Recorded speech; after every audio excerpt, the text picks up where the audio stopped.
Shabbat Shalom, everyone. We're so glad you're here. So once again, I'll just make a plea for those of you who don't have your videos on. If you are able to turn them on, we'd love to see your face and come together face to face as a community. Hi, Archer. So if at any point you are video camera ready, and you know that means casual Shabbat Friday here on Zoom, don't feel you have to put on your black tie for this affair. Then we'll invite you to turn on your videos. And Miss Lisa, let's get started. ידיד נפש, אברחמן, אברחמן.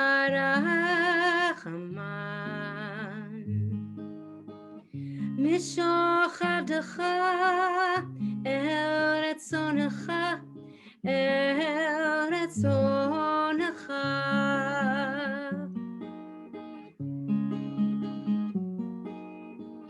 ידיד נפש, אברחמן, אברחמן.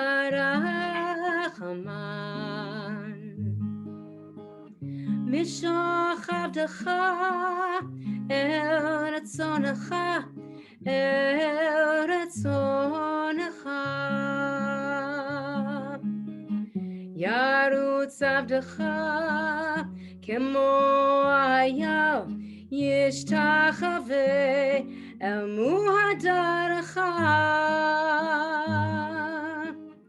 ידיד נפש, אברחמן, אברחמן.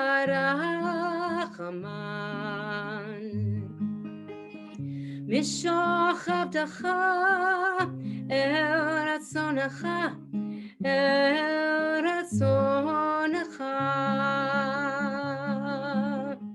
ירוץ עבדך כמו אייל, ישתחווה אל מוהדרך.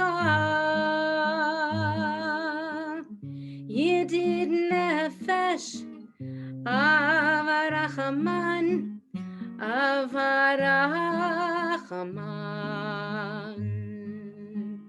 משוחדך, אל רצונך, אל רצונך.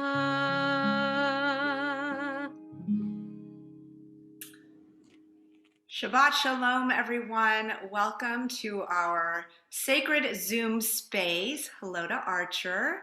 And we're glad to welcome you into this virtual sanctuary, which I hope will not be our main sanctuary for too much longer.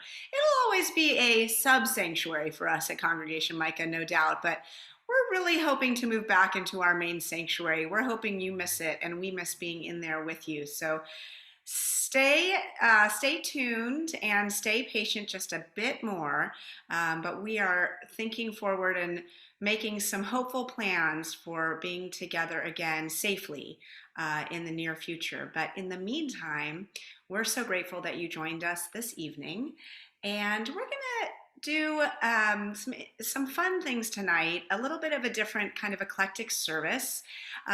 Still the familiar Shabbat service you know and love, but our theme tonight, since we are in what's known as Hol HaMoed Pesach, the intermediary days of the Passover holiday, our theme tonight is really, what does it mean to be in the Shabbat, in a time of peace and rest, during a Hag, a holiday, a festival in which we are called to remember what it's like to move through a narrow place, To be Mitzrayim is to be in a narrow place and to move from a place of being in shackles and oppressed, to redemption and freedom and to new life renewed. And what's that like to kind of blend this time of sanctity and peace with this remembrance of, we were there once, and we can't ever get so complacent and so comfortable as not to remember that we were there and that others are still there. So that's really our intention for this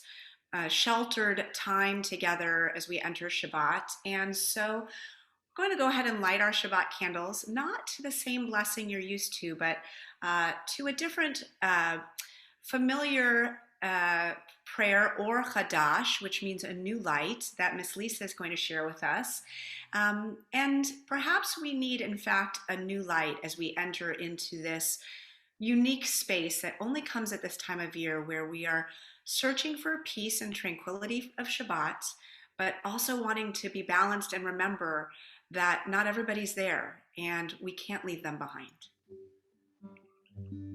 Shine a light, shine a new light, shine a light for justice.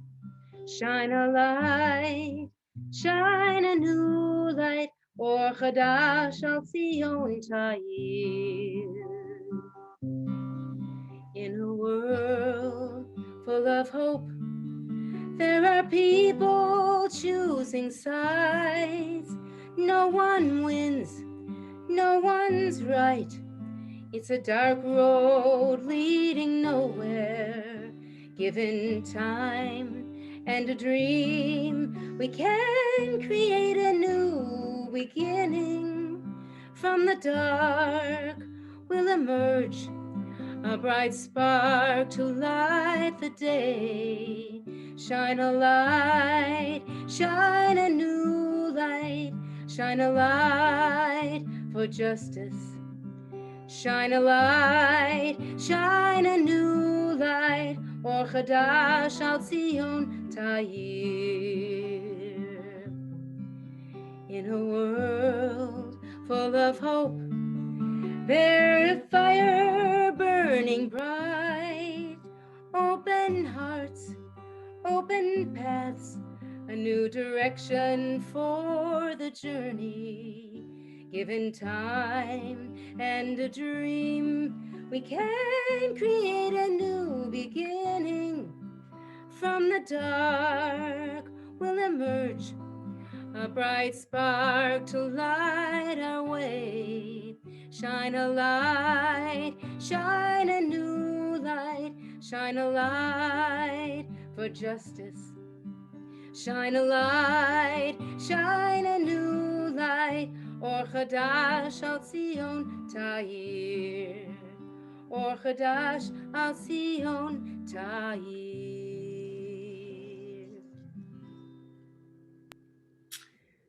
Thank you, Miss Lisa. What a great way to enter into Shabbat and to light our candles this evening.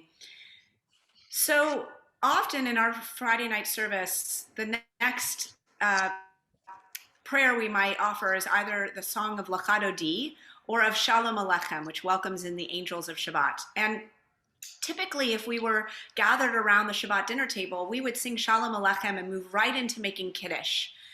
But it's our custom at Micah and in many congregations to make Kiddush at the end of the service. But that's never been where it falls in the Friday night service experience. So we asked the question, and Miss Lisa and I were discussing it, why is it that in our service and in so many, we have the Kiddush, the blessing over wine, at the very end? And we think it was probably because it just signaled, it's the end, let's make a toast, a l'chaim. But in fact, just as we light candles at the beginning of our sacred time together, we also sing the word of Shalom Aleichem and then taste the sweetness that is yet still to come with the rest of Shabbat. So tonight, we'll sing Shalom Aleichem and then we'll make Kiddush.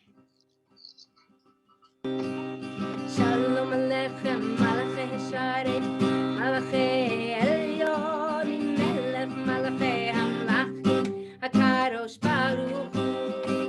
Shalom Aleichem, Malachi Hasharet, Malachi Elyon, Melech Malachi Hamlachim, HaKadosh Baruch Hu.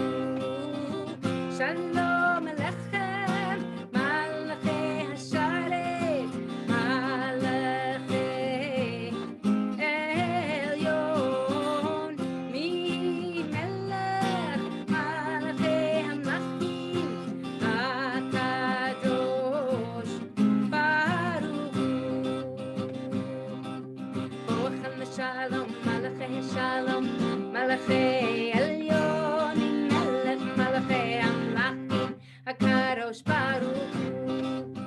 Rochel Shalom, Malachi Hashalom, Malachi Elyonim, Melech Malachi Amlachim, Kadosh Baruch Hu. Shalom Alechem, Malachi Hasharet, Malachi Elyon, Melech Malachi Amlachim, Hakadosh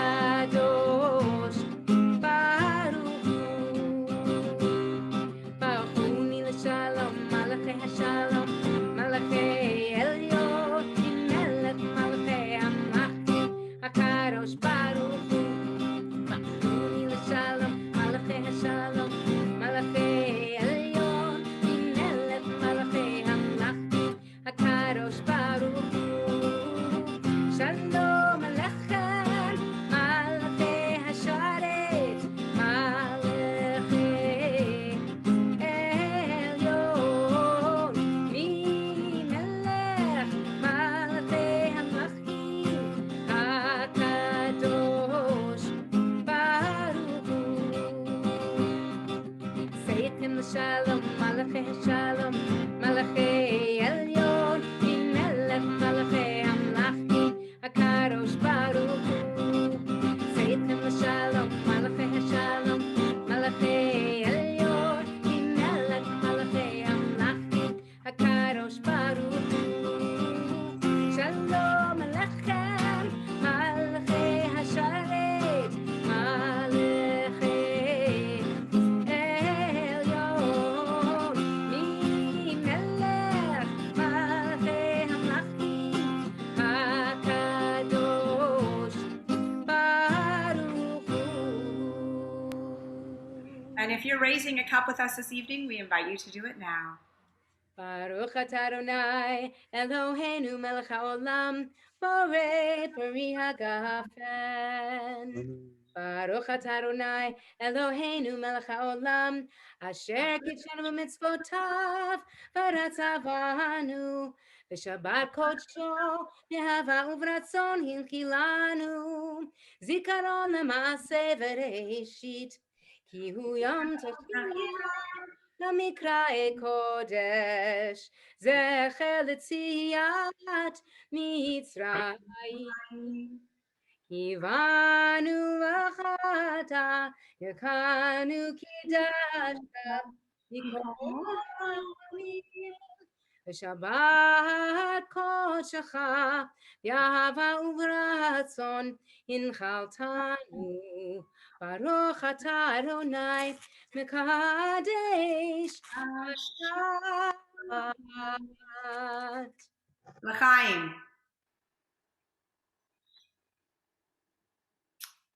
This next prayer, in lieu of Mariv Arvim, a prayer for the evening, or Ahavat Olam, a prayer for the gratitude for Torah as a symbol of our connection to the divine and that love that exists, is a prayer called Achat Sha'alti. And it's essentially saying, I have just one question on this day, and the one question is, will you keep me in your house? Despite who I am, despite my past, despite my worst moments, will you still keep me and have me in your home and in your community? Achat sha'alti et Adonai, Achat sha'alti ata navakesh, Achat sha'alti met Adonai, Achat sha'alti ata navakesh. Shivti, shivti, beved Adonai. Shivti, shivti, kol mechaya. Shivti, shivti, beved Adonai. Shivti, shivti,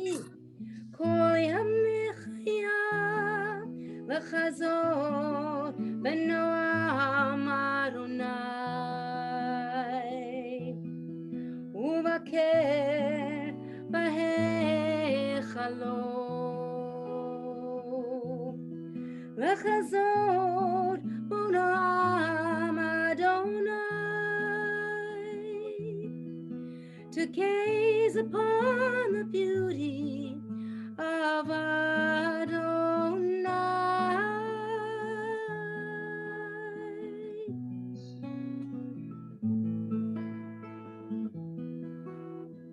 One thing, I ask you, Adonai, to be with you all of my life.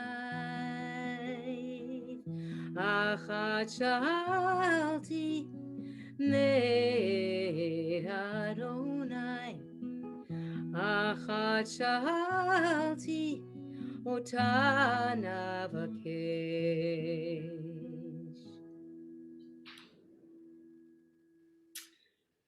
By you, if you're comfortable to close your eyes as we sing together the words of the Shema. Shema Yisrael, Adonai Eloheinu, Adonai Echad. Shema Yisrael, Adonai Eloheinu, Adonai Echad. Shema Yisrael, Adonai Eloheinu, Adonai Echad. Shema Yisrael, Adonai Eloheinu, Adonai Echad. Baruch Shem Kavod Malchuto, Leolam Vaed. Baruch Shem Kavod Malchuto, Leolam Vaed. Shema Yisrael, Adonai Eloheinu, Adonai Echad. Shema Yisrael, Adonai Eloheinu, Adonai Echad.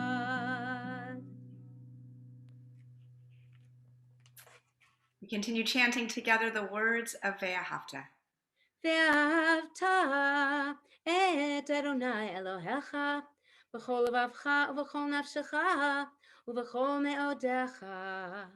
והיו הדברים האלה אשר אנוכי מצווך היום על לבביך, ושיננתם לבניך, ודיברת בם בשבתך בביתך ובלכתך בדרך ובשוכבך ובקומך, וקשרתם לאות על ידיך, והיו לטוטפות בין עיניך, וכתבתם על מזוזות ביתך ובשעריך, למען תזכרו ועשיתם את כל מצוותיי, והייתם קדושים לאלוהיכם.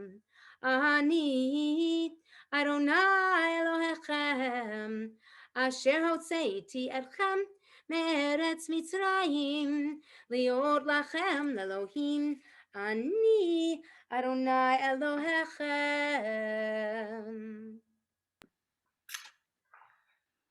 So we're in this place of Shabbat, this place of rest and tranquility, and we're still also in this place simultaneously of figuring out how to escape the narrow place that we're in, this Mitzrayim, this Egypt. And what does it look like on the other side? What will be for us? Will we be welcome? Will we be embraced? Will our past come with us? Will we be given sort of a fresh start and an opportunity to begin anew?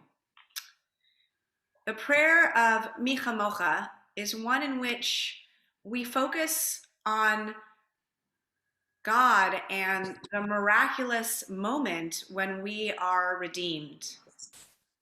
But Yatsa Mi Mitzrayim, this beautiful song and prayer written by Alana Arian, focuses less on the miraculous moments created for us by God, but more on this idea of we've all been in Egypt. We've all been in a narrow place at one time or another, and maybe you're there now. But The question for us is, can we see ourselves in the face of the other and grant them the grace that we would want granted to us when we also find ourselves Mimitzrayim in Egypt? בכל דור ודור חייב אדם לראות את עצמו כאילו הוא יצא ממצרים. בכל דור ודור חייב אדם לראות את עצמו כאילו הוא יצא ממצרים. יצא ממצרים, יצא ממצרים, יצא ממצרים. Can you picture yourself crossing through and wandering through the desert? Feel the wind support you as you go. Do you hear the cries of those left behind, still hoping for tomorrow? Fear the mountain you still have to climb. בכל דור ודור חייב אדם לראות את עצמו כאילו יצא ממצרים. יצא ממצרים, יצא ממצרים, יצא ממצרים, יצא ממצרים.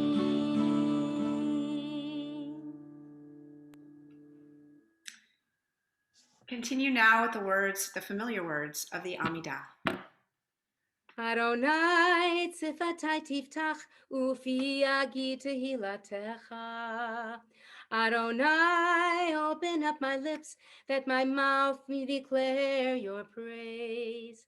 Baruch atah Adonai, Eloheinu v'Elohei avotenu v'imotenu, Elohei Avraham, Elohei Yitzchak, v'Elohei Yaakov, Elohei Sarah, Elohei Rivka, Elohei Rachel, v'Elohei Leah, Ha'el HaGadol HaGibor v'Hanora, El Elyon, Gomel Chasadim Tovim, V'Konei HaKol, V'Zocher Chasdei Avot v'Imahot, U'Mevi Geula Livnei V'Nehem, L'Man Shemo Be'ahava, Melech Ozer U'Moshia U'Magen, Baruch atah Adonai, Magen Avraham, Ezrat Sarah, אתה גיבור לעולם אדוני, מחיי הכל אתה רב להושיע, מכלכל חיים בחסד, מחיי הכל ברחמים רבים,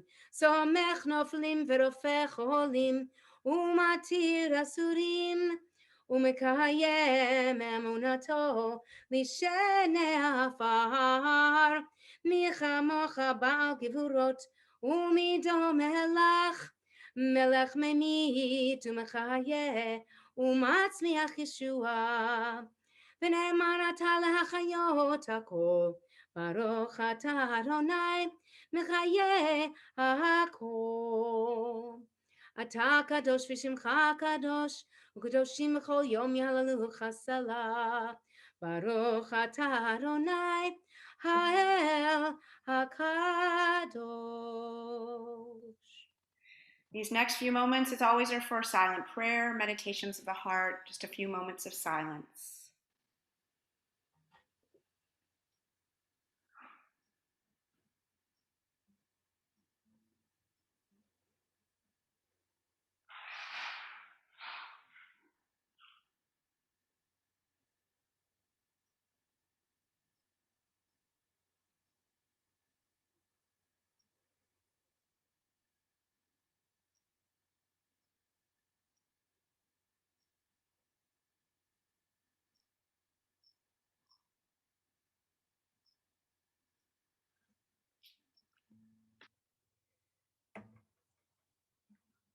I wrote this setting of Psalm 121 last year during the early days of the pandemic when I was feeling particularly vulnerable and just the process of writing the setting gave me comfort.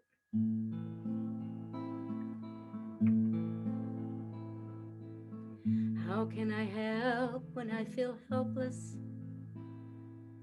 How can I hope when I feel hopeless? What do I say when I don't know what to say? Where do I turn? Where do I turn? Where is my courage when I'm fearful? Where is my strength when I am weak? What do I pray when I don't know what to pray? Where do I turn? Where do I turn? Esanai el Harim meyayin yavo Ezri Ezri meyin Adonai Ose shamayim haaretz Ose shamayim haaretz. I lift my eyes to the Creator of the mountains, of the earth, the moon and stars, the guardian of my way every night and every day. God will protect my soul from harm. Esanai el Harim meyayin yavo Ezri Ezri meim Adonai Ose shamayim haaretz Ose shamayim haaretz.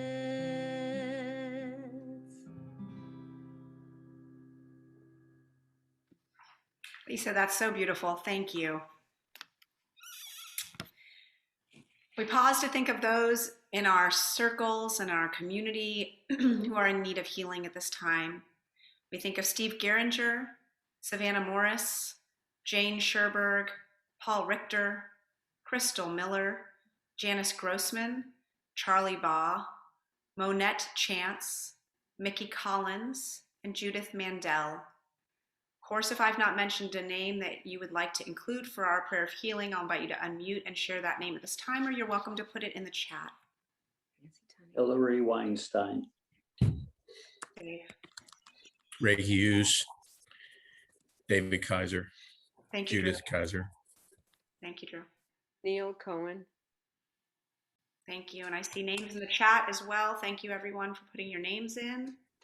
Appreciate it. We'll take all those names into our hearts, as well as those who do not have someone to pray for healing for them. We offer this prayer. For the hurt of body and of soul, for the suffering and pain, as you heal the ones who came before, may you heal us just the same. Rifuat hanefesh v'haguf el narifana. Rifeinu Adonai, Rifuat Shaleima. Rifuat hanefesh v'haguf el narifana. Rifeinu Adonai, Rifuat Shaleima. For the hurt of body and of soul, for the suffering and pain, as you heal the ones who came before, may you heal us just the same. As you heal the ones who came before, may you heal us just the same.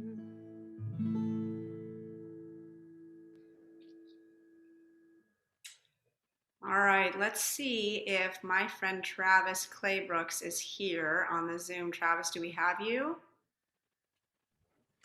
You do. Can you, All you right, we see and see you. hear Yeah, we me? do. Let's do this. I'm gonna go spotlight, and I'm gonna add the spotlight here. Look at that.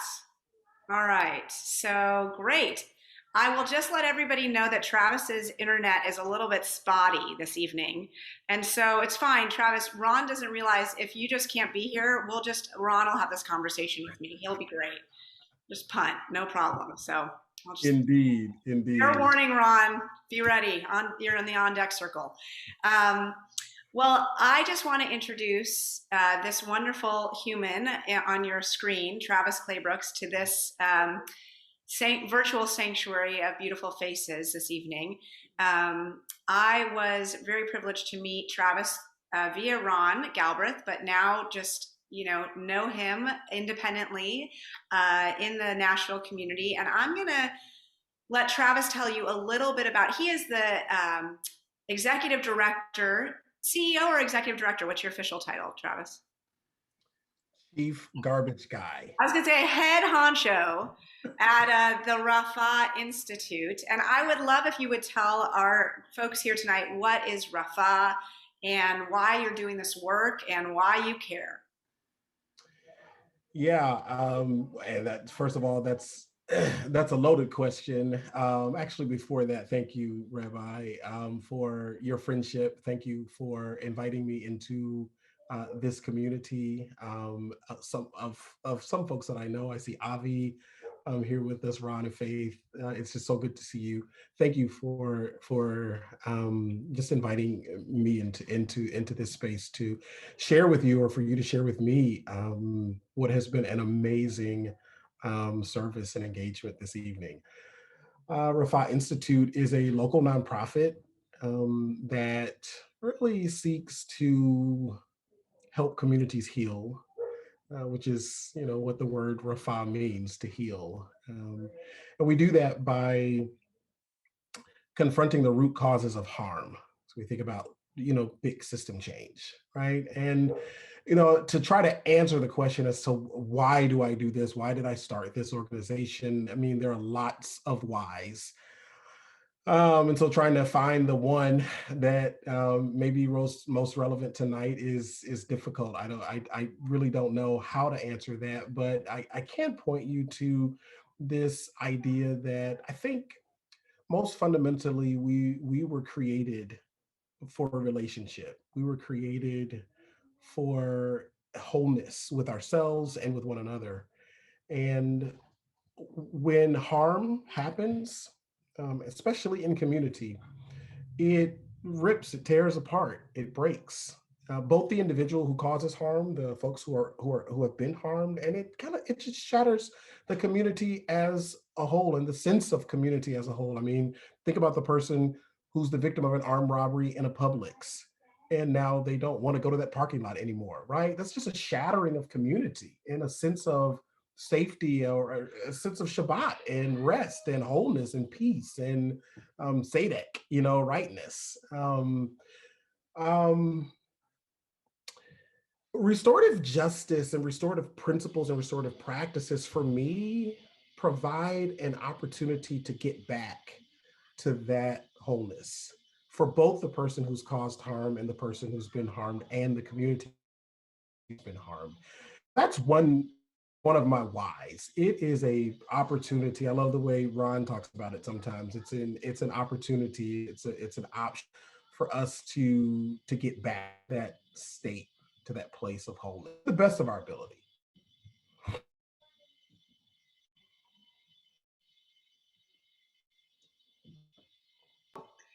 I'm muted. You'd think after a year I would know that. So essentially what Rafa does is it works with juveniles, correct, who have made a poor choice, broken the law in some way, and to work with them to, rather than kind of go down the path of incarceration and having some sort of criminal record in their future, to work to restore them and give them an opportunity for what we would call teshuva, for change and turning, and to restore what you just mentioned, a sense of community and trust and wholeness to perhaps the victim as well, that they both are looking to sort of find a new sense of wholeness. Is that correct? Yeah, that's with our restorative justice diversion program that we have as a partnership with juvenile court. I think it is important to know that Rafa Institute is a platform. We have Rabbi, we've grown I know from one you have. I was going to get there. but it still captures, even in those expanded spaces, it still captures the concept or the framework that communities are hurting. Yeah. And communities have been harmed. And so approaches, restorative practices, yes, but in our restorative justice diversion program, yeah, that sums it up really well. And that's just, I know, one of the many sort of services that Rafa tends to, that I know another one that you and I have talked about recently, which I just thought was amazing, was, and I'm going to ask whoever just signed on to go ahead and make sure you mute, that it's looking at communities organically and saying what is not functioning as best as it can so that people are as loved as they can be and as cared for as they can be, and how can we manipulate that and tend to that so that the recipe for wellness and wholeness in a community is right on target, as opposed to, gosh, the recipe's not great, and so the product we get just is pretty poor, and then how do we patch it on the other end? Yeah, and it's a both and. It's both a downstream and an upstream approach. The moment of harm must be addressed, or it will become a future harm. Mm-hmm. And that is what we refer to as restorative justice. Right. It's not just in the criminal legal system, but any kind of thing that restores the moment or repairs or addresses or confronts the moment of harm. But then, yes, what is the ecosystem? What is the nature of the ecosystem that is driving harm? And that's the space that we think about. You may have heard the term transformative justice. Mm-hmm. How do we change the soil in which harm grows such that harm doesn't grow? And so that is another important aspect. And we have to do both of those at the same time. Yeah. By the way, your metaphor is better than mine. I was going with the recipe because I couldn't get to soil, but I prefer soil. So thank you for that. So, it makes me think about matzah, which I don't love to think about because, frankly, I'm a major carb bread fan. But this time of year, I have to put that aside and eat this bread of affliction, which is not a glorified wheat thin. It's like hard to swallow and makes your mouth dry, and it's difficult. And we eat it at this time of year, I think, to remind ourselves that, we were once in a bad way and in need of redemption ourselves. And the Torah, the Bible, tells us that God had faith in us when we didn't have faith in ourselves. And it's our way, eating matzah, because some would say, okay, but we're not enslaved anymore. We're free. Why can't we just have all the doughy, puffy bread we want? And I think eating matzah for this 8 days each year is our way of getting proximate when it can be really hard to relate. How is it that we can relate to someone who might have either made a bad choice, or let's go back to your soil metaphor, just been like rooted in an unhealthy environment, unhealthy soil, and finds themselves compromised in not having good choices that they can make, that they see in front of them, or just maybe making the wrong choice. And how can we be so inclined to believe in them and have faith in them like God would have faith in us when they maybe don't in themselves? Yeah, that is such an important question. And I think it is the question that concerns Yahweh. I think it is the question that is before us as followers. I come from the Christian faith, and as a follower of Christ, I think it is the same question. And when we think about this bitterness, when we think about this bread of affliction, when we think about the ancient Israelites in Egyptian bondage and seeking deliverance, right? And we think about the Passover and the opportunity that the Passover presented, one striking bit of beauty in the Passover experience is that it was available to everyone, both Israelite and Egyptian. It was there for everybody. Interesting. There was no distinction. That is to say that the benefits of Passover, the benefits of being free from affliction, belongs both to the oppressed and the oppressor. Mm-hmm. And it clues us that the damage done to the oppressed is shared by the oppressor.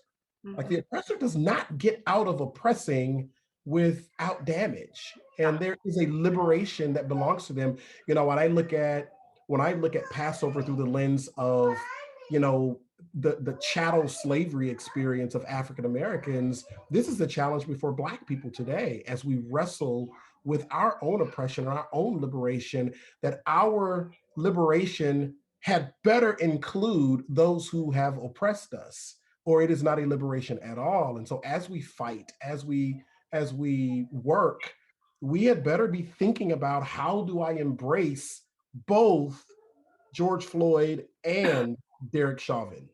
Mm-hmm. How do I psychologically allow it? And so you think about a young person who's caused harm to someone, Yeah. it is believing that that liberty and liberation belongs to them too, in spite of their entanglement and what the entanglement has produced in terms of harm to another person. Yeah, because likely for the oppressor, the soil that they were grown in was not healthy either. And that's why they're in the place they're in. Absolutely, and I think that's a fundamental premise of the human condition. Is that, you know, you may have heard, you know, it said that hurt people, Yeah. right?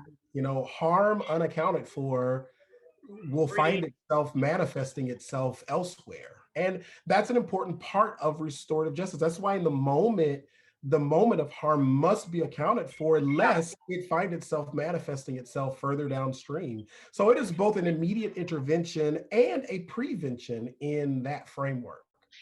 Okay, so this is cool because, Teshuvah, this Jewish concept of turning and return, is exactly about acknowledging a moment of harm, to use the term that we've been using here, but it's not always harm. It could, I mean, maybe it's a moment of dis-ease. Any of these things could be a descriptor, but it's acknowledging that moment and dealing with the consequences of that action, apologizing, being accountable, taking ownership, having the encounter. And it even acknowledges that, in the rabbis say that the one who has caused harm is to ask for forgiveness, and the one who has been harmed does not have to give it at first. But once you've been asked 3 times, you then must, in fact, offer forgiveness, or you become the one who inflicts harm. So I love this idea that it's like both have to, like you said, both have to happen together in order for the system to be well. And then once that moment is addressed, it's still not over, because there has to be another moment in which the same choices could be made and the same mistakes. That cycle could demonstrate that it's not been changed and not been broken. And it's only when a different trajectory happens, when a different choice is made, or that then the cycle's complete. I mean, Yeah. complete restoration. You could say to Teshuvah, we say turning, but you could say restoration, if you will. That's what's required. I mean, so first of all, I love that framing. And I will pull from, you know, both your tradition in the Jewish faith and from my tradition in the Christian faith. That Yeah. is the framing of sacrifice, Okay. right? Framing of the Paschal Lamb, right? Okay. The framing of the framing of atonement, the framing of the idea of the morning and evening sacrifice. That is this idea, or the burnt offering, if you will, Okay. right? These were designed to help the one offering the sacrifice as an expression of acknowledgement and as an expression of, and I won't use the word repentance yet, or I won't use that frame yet because I'm not sure that the offerer is there yet. Okay. But to observe the suffering of the innocent one psychologically builds an empathy and an awareness of the impact of harm caused, right? Yeah. And that becomes the currency of transformation. I never want to cause that pain again. And so if you think about a person who commits a crime, commits an armed robbery in Publix again, right? Typically, that may be simply seen as I stole a computer, I pistol whipped a person, and I committed a crime against the state. I simply broke a law. But what restorative practices do is invites the person who caused that harm into the same space with the innocent person that they have been harmed, and invites them to look them in the eye. It invites them to hear the story of the pain. It invites them into the suffering of the person who is suffering. It invites them to participate with that. And that builds an empathy, that builds an awareness that they possibly to that point did not have. And that becomes the super highway for transformation, for change, for what's the word? Teshuva? Teshuva, yeah. It is. And so that when that next opportunity, they see that person in Publix with their back turned, loading groceries in their car, and they're so vulnerable, they could just go and take them, right? But suddenly they remember the moment, they remember they remember hearing what it was like to be hurt that way. Yeah. And that opportunity hopefully becomes something different. In our program, we've had about 50 young people complete the restorative justice process, which involves them having conversations with the people that they've harmed. We have a 0% reconviction rate, and only 2 young people have been rearrested.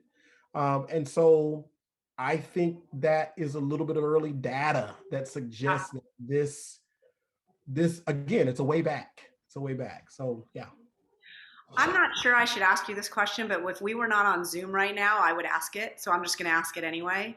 And we'll just pretend it's just you and me here. Okay. But I'm really throwing you on the spot because it was not one of the questions I sent you. But since you brought it up, and we've all been sort of paying attention to the George Floyd case on the news this week, I think, what would restorative justice look like in that case? Because that's not how our legal system works. So what would it look like? It's not. It's not. And, you know, for us as a process, restorative justice is a voluntary process, right? The concept of confession and the concept of repentance comes in a voluntary space. It never works in a space of coercion or force, right? It happens best in some form of agreement. In fact, and I'm coming from a Christian perspective. In the New Testament, the Greek word for that is translated into English as confess is a compound word, homo logos. Homo meaning same and logos meaning word or story, right? Confession is about the same story or fessing with. It is, I agree with you that I have hurt you. I am going to profess, confess. I'm going to fess with you an agreement. I'm going to say yes. And so persons must agree to come into the space together. And so the surviving family members of George Floyd would have to say, yeah, this is something I think I want to do. And Derek Chauvin would have to come in and say, yeah, this is something I want to do. And listen, I'm giving this in very simplistic terms. A case like that would be super complicated and take an amazing amount of time and focus and effort. Right. But we are currently working a case here in Nashville where a person was killed as a result of the actions of another person. And some of the parties are interested in resolving this in a restorative justice process. We don't know how it's going to go totally, but what people want most The aftermath of violent crime is to know that the person who did that to them will never ever do it again to them or anybody else. Yeah. That's what people want most. They don't want retribution. They don't want punishment. They don't want, all of that stuff. Yeah, there's a space and time where they want that, but at their deepest core, that's what people say. I just don't want them to do it again. I want to know that transformation to Shuva has happened. I wonder how amazingly powerful it would be for our nation, though, if we got to watch that for however long it was. I mean, that would be incredible. And I didn't mean to throw you a curveball, but I'm honing my Oprah interview skills, so I'm trying to like ask some tough but interesting questions along the way. Well, you should know that I did reach out to George Floyd's family's attorney and made the proposition. I didn't hear anything back. Yeah, but that's amazing. Well, let me ask you, I'm going to ask one more question, Travis, because I want to honor everybody else's time here tonight, and then you and I will spend another 2 hours talking afterwards. But I often say that forgiveness is what you do for yourself, right? Because you can't carry around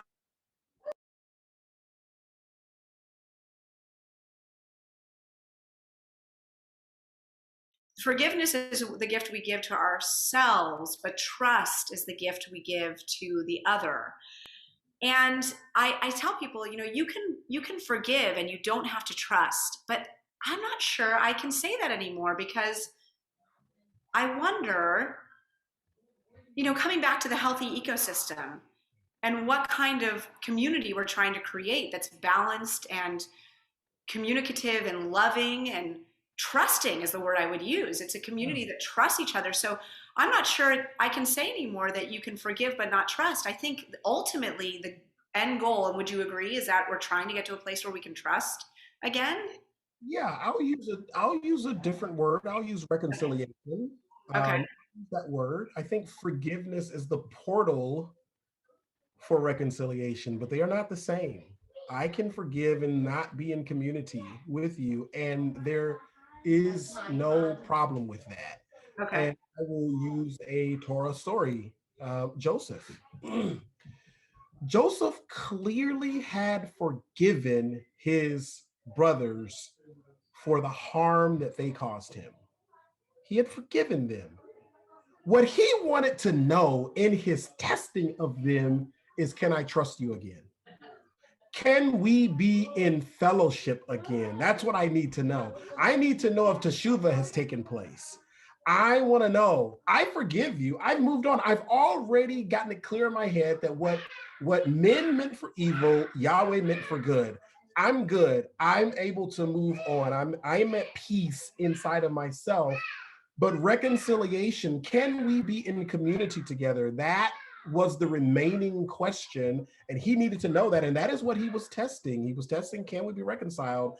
And that is frequently how I know, that's how I feel when I think of the big picture of Black-white relations, right? I have to arrive at a place to where I am able to be whole in myself. And that's what forgiveness is about. And that has everything to do with me, myself, and mine, right? That's inside of me. But to what extent can I be in community with a white heterosexual Christian man who might be racist, right? To what extent can I enjoy the environment together, right? That is what remains uncertain. And as I look around and as I see the behaviors of some people in some systems, I recognize that there are some spaces where there is more work that needs to be done around teshuvah. There's more work to be done. And I see myself as a participant in that. I am not one that sits back and says, hey, racism is your problem, you need to fix it. Yeah. I am a participant in that, in the same way that Yahweh said,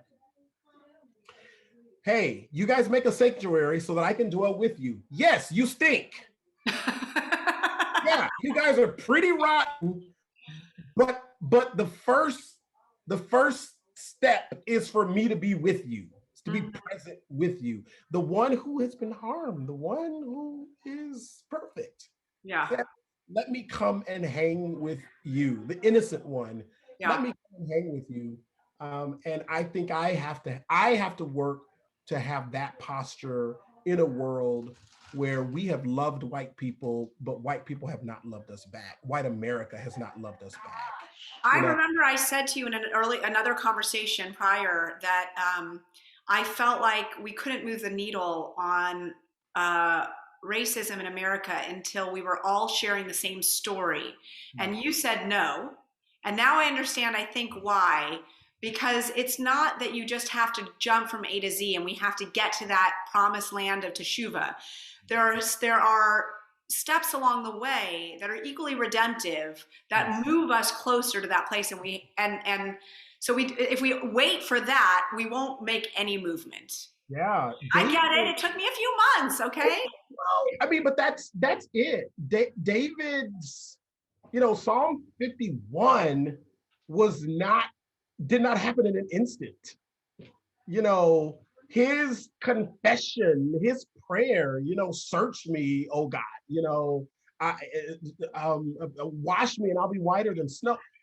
I have sinned.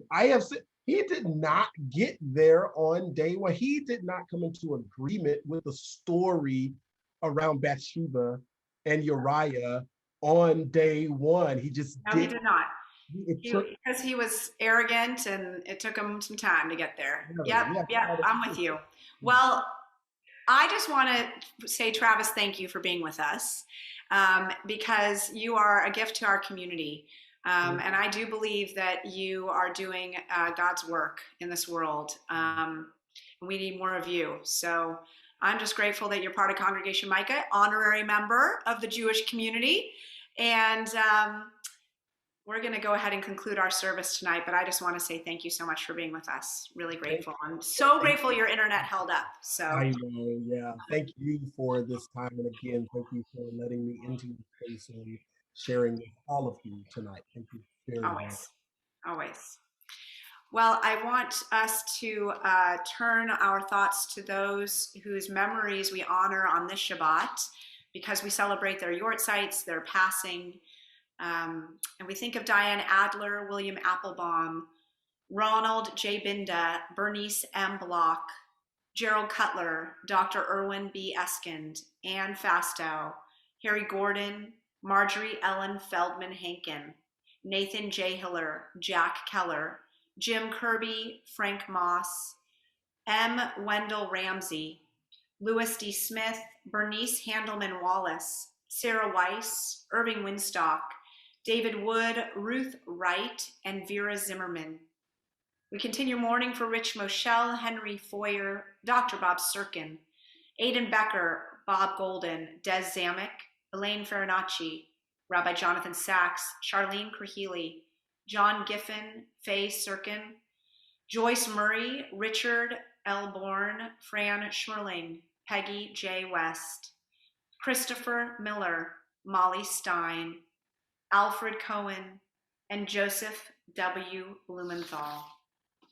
Again, if I haven't mentioned a name you'd like to at this time, I invite you to either unmute and share it or put it in the chat for us. Thanks, Avi. And if you'd like to rise from Mourner's Kaddish, I invite you to do so. Yikadal v'yitkadash shemei Rabbah, ve'alma divrach yirtei v'yamlich malchutei, v'chayachon v'yomechon v'chayei d'chol Beit Yisrael, v'agala v'zman kariv imru amen. Yehei shmei Rabbah mevarach le'olam almei almaya, yitbarach v'yishtabach v'yitpa'ar v'yitraman v'yitnaseh, v'yitadar v'yitalei v'yitalal shemei d'kudashah barichu, le'ela min kol birchata v'shirata, tush bechata v'nechamata, d'amiran be'alma v'imru amen. Yehei shlama Rabbah min shemaya v'chayim aleinu ve'al kol Yisrael v'imru amen. Osei shalom b'mramav, hu ya'aseh shalom aleinu ve'al kol Yisrael v'imru amen. Zichronam livracha, may the memories of our loved ones be every day for us a blessing. And together we say amen. So Just a few announcements before we conclude. Okay, the sun has finally begun to drop, and now I do not have to keep shifting throughout the whole service, so I'm not blinded by the light. If you are wondering how you're going to spend your Saturday morning, I encourage you to come join us either virtually or in person if you feel safe to do so outside at Shelby Park for the Gilda's Gang 5K and 1 mile fun run. By the way, they can both be walks or runs or a walk-run combo, but we're raising money for Gilda's Club of Nashville, an organization near and dear to my heart. So I and Rebecca Zeitlin are your team leaders. I will be there in person. Rebecca will be leading the virtual team, and we hope you'll join us. It's tomorrow morning at 7:30 a.m., and you can still sign up on the Micah website, the events page. Torah study, of course, is always tomorrow morning at 9 o'clock if you're not interested in running or walking. And Micah Reads The Light in Hidden Places is our next book, this coming Monday, April 5th at 7 p.m. on Zoom. Julie Greenberg, our education director, will be leading that conversation with award-winning writer Sharon Cameron for this very special community event. So if you don't know about The Light in Hidden Places, it's the true story of the Podgorska sisters, and their courage is really a miracle. And how Cameron came to tell their story is another miracle. So if you're enticed by that description, please join. You don't have to have read the book to appreciate this experience. So that's 7 p.m. on Monday night. And then on Tuesday at 6 p.m., we're going to welcome Dr. Ruvain Firestone, who is a rabbi and teacher at the Hebrew Union College, the seminary that Rabbi Flip and I attended. He's going to be leading a 1-hour session on the Quran and the Jews, and he is a terrific educator. So we hope you'll think about joining us for that. Shmooze and Views, as always. Our last installation of Am I Jewish Enough is Friday at noon. And then, of course, religious school for those with religious school age kids.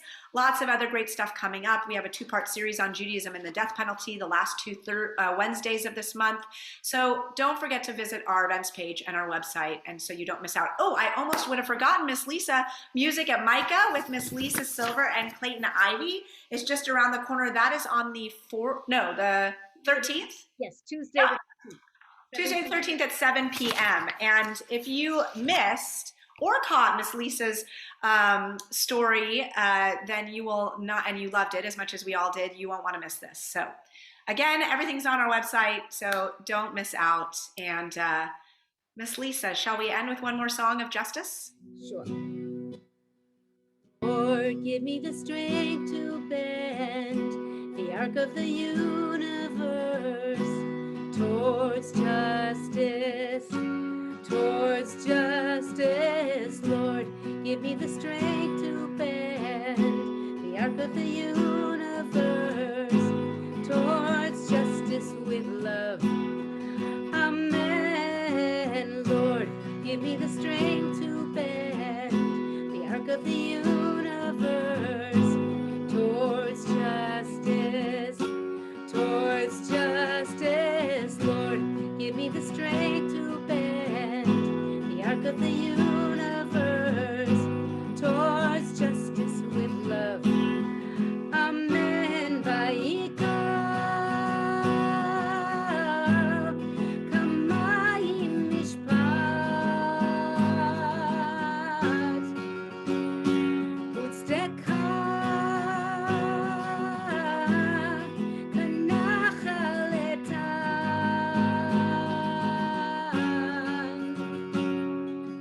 Lord, give me the strength to bend the arc of the universe towards justice, Lord, give me the strength to bend the arc of the universe towards justice with love. Amen. Thank you, Miss Lisa. Shabbat Shalom, everyone. Have a safe and peaceful Shabbat.